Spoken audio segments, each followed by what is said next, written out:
పవన్ కళ్యాణ్తో స్నేహం అంటే చచ్చేదాకా.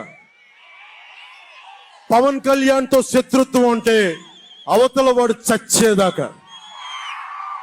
ఇద్దరు కలిస్తే చూడలేడు, నలుగురు నవ్వుకుంటే చూడలేడు, 10 మంది పచ్చగా ఉంటే భరించలేడు. ఏమంటారు అలాంటి వాడిని? చెల్లిని గోడకు పెట్టి కొట్టేవాడిని ఏమంటారు? తల్లిని చెల్లిని దూరం పెట్టేవాడిని ఏమంటారు? ప్రజల్ని కష్టాలు పెట్టేవాడిని ఏమంటారు? ఓ దాష్టీకుడు, ఒక సైకో అంటాం. జగన్ బాధితులందరికీ ఒకటే చెప్తా ఉన్నాను, 1 man's courage makes a majority అంటాం. 1 man's courage.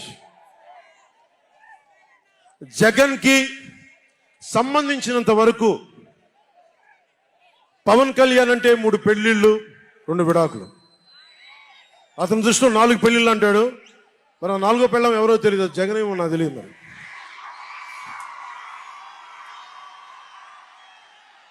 నాకు ఇదే విసుగొస్తుంది. జగన్ లేని 4వ పెళ్ళం అంటే నువ్వేరా. నేను ఎప్పుడైనా సరే భారతి గారికి కూడా చెప్తున్నాను, మేడం భారతి గారు, మీరు ఊహించుకోండి, మేము ఎప్పుడన్నా సరే మిమ్మల్ని చాలా గౌరవంగా భారతి గారు, మేడం భారతి గారు అంటాం. మీ ఆయన ఇంత నీచంగా ప్రవర్తించినా కానీ, చంద్రబాబు గారి సతీమణి కానీ, నియోజకవర్గంలో ప్రతి ఒక్కరిని ఇబ్బంది చేసినా కానీ, నా ఇంటి సతీమణి అన్నా కానీ పెళ్ళాలను సంబోధిస్తాడు. ఆ మాట మిమ్మల్ని అంటే ఎలా ఉంటుంది భారతి గారు? ఆలోచించండి ఒకసారి. నాకు తెలుగు వచ్చాడు, నేను పెద్ద ఇంగ్లీష్ మీడియం చదువుకున్న వ్యక్తిని కాదు, నాకు చాలా భాష వచ్చు, కానీ సంస్కారంగా ఉండదని మాట్లాడినంతే.